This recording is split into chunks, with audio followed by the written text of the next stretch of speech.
This is a house where no one should live.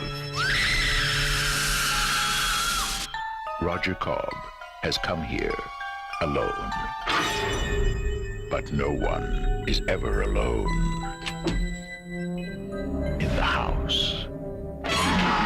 Leave while you can. No!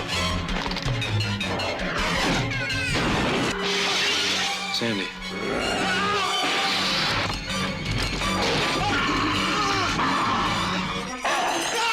Horror has found a new home.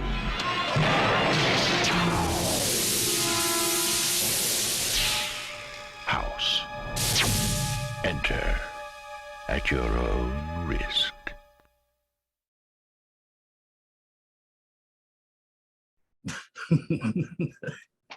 I really wasn't expecting anything because I'd never seen this before, just finishing it a few minutes before we started with this. No, if you haven't seen this before, that was probably a lot to take in for somebody. There was a lot happening in that trailer. Especially in 1986 when this was getting promoted. Although it looked like this came out in February of 86. So this is actually shot in 85 then, if that would put a perspective on that. Huh. No, that was cool. They showed most of the best parts as far as like the special effects and whatnot go. Today, you don't see half of the good stuff that they showed you in the trailers, and for good reason. They don't want to spoil it all, but right, like Steve usually does not like his trailers. Our buddy Steve, special shout out for you, buddy. He doesn't usually like his trailers unless he like literally knows nothing what's going on, because he's kind of backtracked on his statement about trailers. But yeah, there's a lot of the good parts are in here, but there's also just enough to get you interested, like, oh hey, it's that dude from Cheers. Oh, that seems kind of funny. Oh wow, those demons look kind of wacky as hell. And it saves enough of the good stuff for the movie to, this is enough to bring you in, but you also have to deliver in the movie theater. And I think it delivered in the movie theater. oh yeah, and especially not just at the movie theater, but for a couple decades afterwards on the market or home video.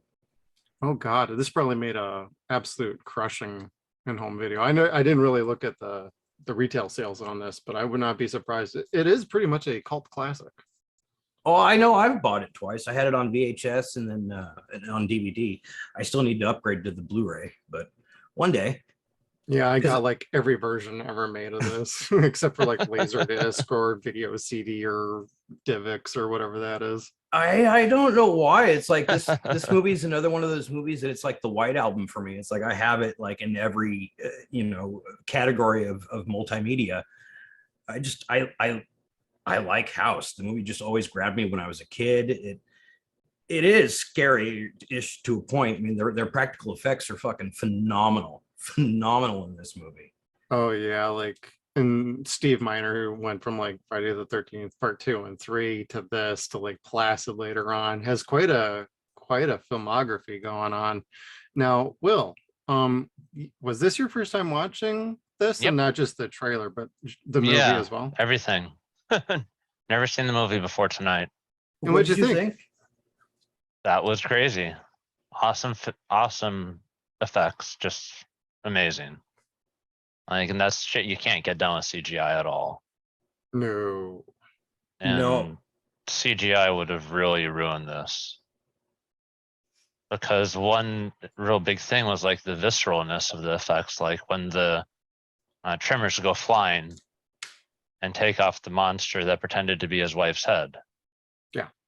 Like that wouldn't have any impact.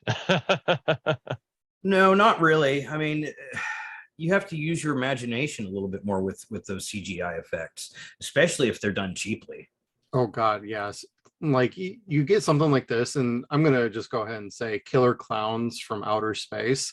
They have this, it almost feels like it's very familiar yet distinct and different, and completely over the top with the demons. Like they did not go for the straight let's scare the shit out of people. They went more for let's give them a little bit of both and a little bit of humor. And I think this is one of those movies that balanced that just right. Yeah, and it did it so well. I mean, let's call it for what it is. This movie is cheesy as shit, Oh yeah. but it's not so bad that it's good. It's still a good movie. It's just it is what it's a self-aware movie. It's The first two, delightfully cheesy. yes, yes, it's fun. I mean, you've got George Wendt and William Catt as neighbors. George Wendt's the nosy neighbor, like the Yeah. Mrs. Ochmonic from Alf or something like that. Yeah. But no, I mean they matched in comedy what they had in practical effects and horror and being scary. Especially as the movie further progressed along, you start seeing crazier and crazier things in the house. And I a like lot, that. yeah, that was really great. In the sequel, which I'm sure we'll talk about at some point, like they go balls to the wall and just show you everything all at once. Like here's puppets, here's ghosts, here's craziness. Yeah. But no, this one grows and grows. Yeah, I was just gonna say, like, this one, you could take out the campy, and most of the movie is actually played pretty serious, and you can look at it as you could have gone a serious route all the way through, and it may not have landed. I mean, we'll never really know. They try and do that in like the third House movie, which is okay, but in this one, you can see like there's enough seriousness going on with the Vietnam War, PTSD going on. Steve had pointed that out himself when we were bringing Yeah. this up on our Facebook group. And there is a good solid story behind this, where if you're just an outsider looking in, like the neighbor, like George Wendt was, he's watching all of this happen and he's like, something's wrong with him. Like, did his aunt and his divorce, like, and his like PTSD, is he really in a bad place? Like, what's going on? And until he eventually sees the creature, it's like that's when the light switch went off for him. So The yeah, there's a raccoon. nice area where they could have gone serious and they didn't. They had a great balance between that. Tremors would later perfect this formula. House 2 would go a little more onto the campy side, less on the serious side. So there's a great little dichotomy going on between the movies around this time doing horror comedy. Yeah, part 2 didn't nearly have as much going on plot wise, as far as, like you said, he had the PTSD going on. His child disappeared, Right. and then his marriage dissolved after that, which is a very natural thing to happen to couples. That when a child dies or goes missing, that just they break apart because they isolate. And so, I mean, you got to see that, and then you got to see his paranoia as a result of the Vietnam stuff, his PTSD. And there was so much that, like you said, if you took the jokes out, you could still have those serious Vietnam scenes. You could still have the being frustrated because the FBI, the cops, and the CIA aren't listening to you, saying, what happened to your son? Right. They jerk him off the entire time. So yeah, What I would mean, he's crazy because like he's got so much going on. Right. what would the CIA have to do with a kidnapping? Oh, he's just throwing that out there. Well, no. When he calls the FBI at the beginning, Yeah. the FBI agent tells him, "Oh yeah, my buddy from the CIA called. Will you please leave them alone too?" I didn't catch that anytime before. Yeah. You have to remember that's one of the campy parts. But again, they are famous. They're a famous couple. She's a soap star, and he's Stephen King, basically. Well, what did you think of seeing like the little soap opera, little bits and pieces through the movie? Do you think that broke it up just a little bit? I had subtitles on, and there was some crazy shit being said. Some absolutely crazy shit being said about that.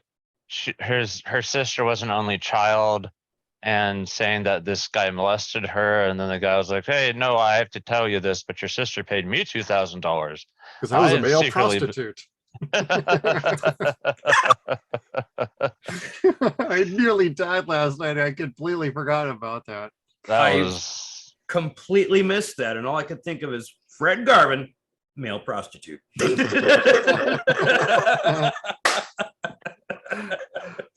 Oh, what a movie. And then can we talk about Bull? Oh, Richard? yes, please. He was just as creepy and scary outside of makeup in his flashbacks as he was when they put the prosthetics on him. And Yes. I can't recall ever seeing prosthetics so good like that wasn't in like a bigger budgeted movie like Friday the 13th or something. Oh, Like, I agree. they just did a really good job making everything look moist and scary. Moist. Slimy. Moist. You said moist. Well, what I liked is if you look close enough, the mouth of the prosthetic on his face actually matches very well with his lips, but you could still kind of see like his teeth and his tongue. If Yeah, you're and it showed you got to really be looking for it though. It's probably the one drawback to like having this ultra clear, like high definition image of the movies being remastered now is you can, if you're looking for it, you can see some of the mouth going on and sometimes his Oh. teeth, but No, I just well at the end before they blow him up, they had, you know how you can control the facial puppetry. Excuse me. Right. I haven't even been drinking. darn. And they gave him that expression of, oh shit, and they did a really good job. Yeah, I really liked how just Roger was able to finally be like, you can't hurt me no more. You can't do nothing. I'm in charge around here. And he grabs his kid, throws the grenade or shoves a grenade up his chest and then blows him up and sets the house on fire. It's like, that's how you end a freaking movie, man. That was Yeah, a great ending. I mean, burn the whole damn mansion down. Burn But it at all that down. point, who the fuck wants it at that point? Really? Like it's Oh, nothing God, but a yeah. mausoleum for him. Well, yeah, Mr. Parker, the real estate agent at the beginning, was completely hilarious. He's like, you don't want to sell, but then as he's going on the tour and he's waving the harpoon gun around, and then he almost shoots him as he's in the middle of being told, yes, my uncle was a fisherman, and funk. I also love how the real estate agent was like, we can make a lot of money with some of this stuff. And you're just kind of like, what's this wee shit, motherfucker? Like you get percentages of the house. That's almost what it feels like. He's is like, I could make a little bit of money off of this. I can help set all this stuff up. Hey, if we sell this house, I can help you with the estate sale. I'll just take my nice percentage of like 35%. That's not what he said, but that's what Yeah, it by felt the like. way, did you know my nephew does construction? He could really help you out with this little room if you wanted to keep it and just live here. I mean, you never Yeah. know who might want to live in the big house. I mean, I sure wouldn't. The guest house. Was that a guest house or was that like a garage / guest house? I didn't really get a good picture of that. I think it was like a work shed guest house type of Yeah. deal. Because they had all the tools, the Oh, yard that's tools. right. Yeah. So or maybe the pool house. Well, the pool was pretty sweet. That was actually a very nice touch in the movie is, the son being sucked under the pool and we didn't know he was like kidnapped for a longest time. I mean, once we saw the flashback on, he disappeared. It's like, well, did he then die? Or like, if you haven't seen this movie, and well, I'll ask you that question in just a second, but ultimately finding the mirror and the painting of the son in the mirror and then breaking the mirror in the bathroom to then go find him trapped and kidnapped for who knows how long. The timeline is a little disjointed on how long that was, but Will, when you were watching this, were you picking up on that right away, or did that kind of come around as a surprise for you? So there were a few surprises. I suspected that the kid had vanished inside the house. I didn't really get what that meant per se, but when he got sucked under in the pool and he just vanished in the pool. There was the part with that car peeling out right after he runs out to the front of the house before he jumps into the pool. There's that car peeling out. But I didn't think that really had much to do with it. It seemed more like he did get sucked under. Yeah. And with the part that really had me not 100% certain was the wife, when the wife shows up supposedly and then is the monster and then is actually the wife. I wasn't even really sure until the very end whether he had shot and killed his wife and just had been fucked with by the house. I don't think he knew either. I think he really thought he killed his wife and she turned into a demon, or vice versa. Like that's so I think that was just kind of like the Scooby-Doo ending at the end where everything works out well. Or not the Scooby-Doo ending, the I don't remember, but it was the happy ending. Yeah. And you didn't expect, I didn't expect to see her again. I didn't. Yeah, I can even tell you the story of, quite frankly, the first time I saw this movie, and I actually remember this, is I thought he literally killed her. Yeah. The very first time I ever saw this movie years ago from the video store, because I never saw this in theaters, but I remember thinking, he killed her. Shit. And the house is just fucking with him with the demon form. And then it ended up becoming like the demon form. But like when I was a kid, I definitely bought into it. Oh yeah. And then the glory of that scene is it kept getting better for like the next 10-15 minutes, because that's how long it takes him to finally Yeah. bury her, because the hand keeps coming back like an Evil Dead. Yeah. Or he gets interrupted by the neighbor when he's trying to bury her. Oh, And then the hot neighbor. The Yeah. friend zoner. Yeah, That was a friend record zoner. friend Oh, zone. That Was a great record nickname. setting friend zone. just the look on William Katt's face when he gets pissed off at it, just slams the shovel on it one more fucking time, and she turns around and he's like, oh hey. And he's standing on it proud too, like in a pose, like, yeah, baby, I got this bagged. Yeah, I mean, the house doesn't put him through as much shit as the Kandarians put Ash through, but Right. he goes through quite a bit of shit from this house. I mean, they fuck with them bad. Yeah. Well, and normally I don't like kids being included in movies like this, because it's like they're just gonna whine. Like, are they really gonna serve a purpose? And I actually thought they did very well in this. Like, her making him the babysitter, that whole sequence was like, he's saying no, what the hell you doing, lady? And then to eventually come around and be like, no, this kid's okay, and you just fall asleep watching my ex-wife's show. I'm gonna Yeah. get back to work. And then he's gone, and then gotta figure out what the hell's going on, the rescue of him, and oh hey, mommy's home, in the bath scene. Just, it was a nice little subplot that didn't need to be there. They could have filled it with something else, but I thought it kind of tied back into where, I gotta figure out what's going on with my kid and my own problems once the kid went back with the mom. But total friend zone.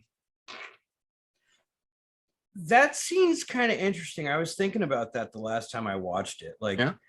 it borders inappropriate. Yeah. When he goes by into the today- bathroom. When he With gives their him son. the bath. Or Yeah. I just meant when the son's running around and he like runs into the bathroom with her son, not knowing the lady at all. Oh, Yeah, that's when kinda- she was dropping him off. Yeah. Yeah. Yeah. Don't And is worry, that- don't worry. I'm just gonna be in here. This is this locked room. He just had an accident and just had to help him clean off. Yeah. That But it- bugged me. I get the bath time scene, because he was coming to terms with his grief Right. and soothing it in a way. But in real life, you're just kind of like, why are you bathing somebody else's kid, dude? Well, she told him to, remember? Oh, Yeah, he no. needs a bath and pajamas and everything. Rubber Ow. ducky Never mind. towels. It's perfectly fine then. I guess it's the thing that like, well, he's a dad Yeah. and it's a kid, so obviously it's going to be safe. She doesn't know his track record of Of losing kids or anything like that. Yeah. his She track must be record new of to the keeping them. neighborhood. I lose these things all the time. But no, I mean, it was a good scene, but it kind of weirds me out personally. It's like, do we have to do this? It's weird. Yeah, I completely agree. There's some parts But, that didn't need to be there, but I would have cut that out, Yeah. cut that scene out, and added more something with a monster or a little bit more. I don't know. That's time from the movie that could have been used for something different. I would have done more And money. George Wendt. Yeah, a little bit more between him and George, or George like poking around through the house, or maybe even him getting lost throughout the house at one point. Right. Um, That would have been cool. yeah, Yeah. But we don't make movies and shit.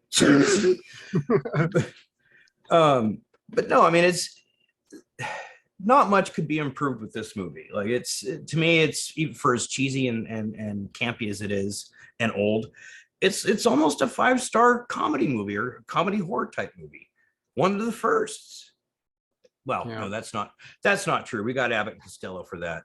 Well, it's one But- of the first major feature films of our 80s generation, at least, that tried to recapture that. Yes. Yeah. So, I mean, it was between that and Gremlins and Evil Dead that came out within those 3 years of one another.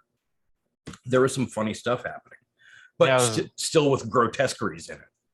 I was about to ask real quick. So when we talked about Evil Dead, we talked about it being like a campy kind of horror movie, kind of like a comedy horror in a lot of ways, like Yep. especially Ashford, Army of Darkness. Right. Mhm.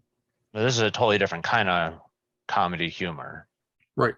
Yeah. Nick- This is more self-aware. Yes.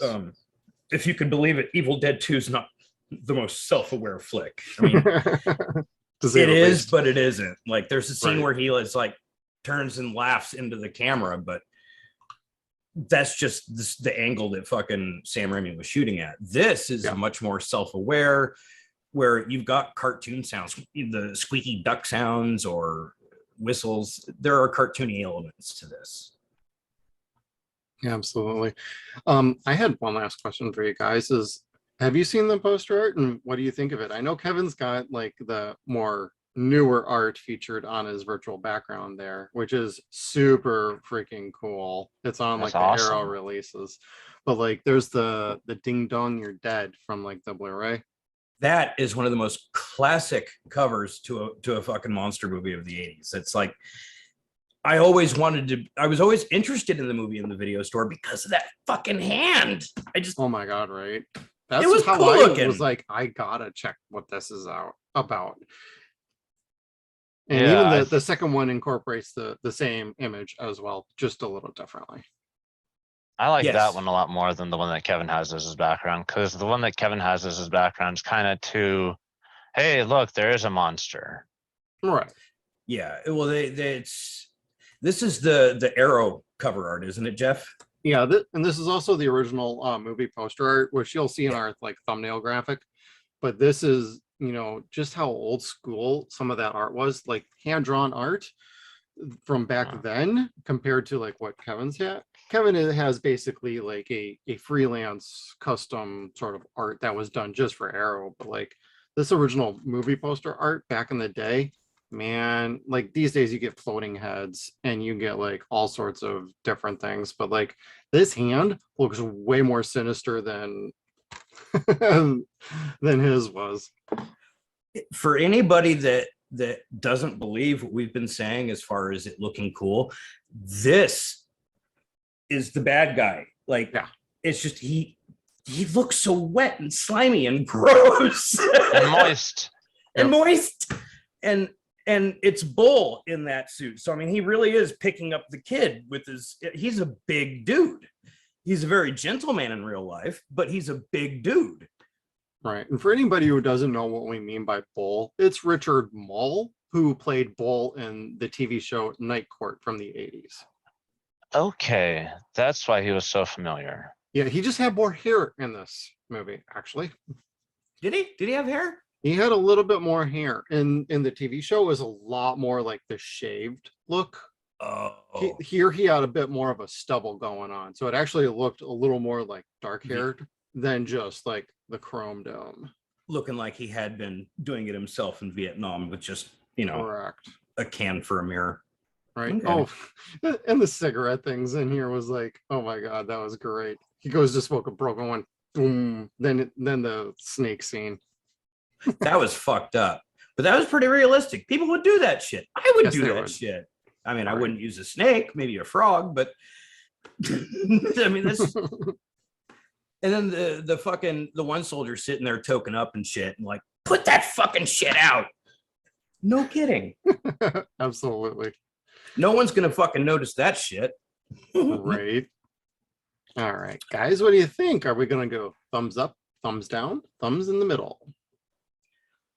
I'm always giving House 2 thumbs up. This is Two one of thumbs those up on movies this bad where boy. I Gotta can't do it. express. Yeah, I'm this gonna is watch the it best. again. Yeah, this is one of my favorite to rewatch. I haven't watched this since I got this set a couple years ago, and now I'm gonna go back through and watch part 2 and probably part 4. Oh, and just for the record, for people, if you do get the big Arrow set with the 4 in it, if you are all region free, I have an earlier set where all the movies were region free. Now they're not. They're locked 3 and 4. Part Aw. 4 is loosely connected to this one. However, it retcons just way too much. You still get Roger back, William Cat. However, he's not the same Roger Cobb. They change his job, they change the story, they change his family situation, and he's dead. Spoiler alert. But Minor change. FYI, part 3 is very serious. Like, it takes itself way too serious. It's clearly the redheaded stepchild of this franchise.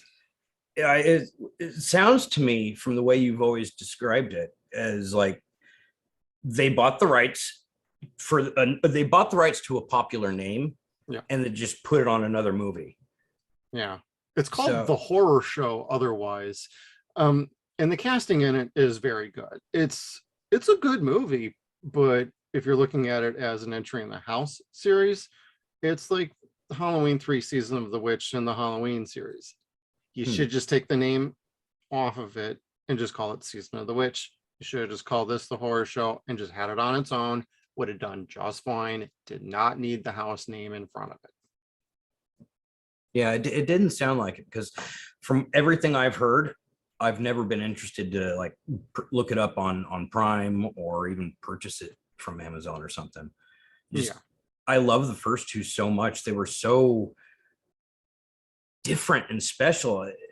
They were on par with something like Ghoulies, I think. Ghoulies 1 and 2, Right. which Ghoulies 2 and House 2 both star Royal Dano. So Right. speaking of killer clowns, if you like Royal Dano, the old man from the beginning of Killer Clowns, definitely give those 2 other flicks a chance, because he's awesome in horror films.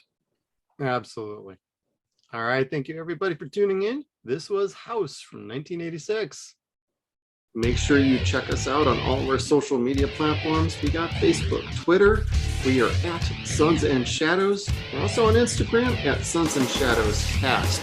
We are at sunsandshadows.com. Thank you again, everybody, and we'll see you down the road.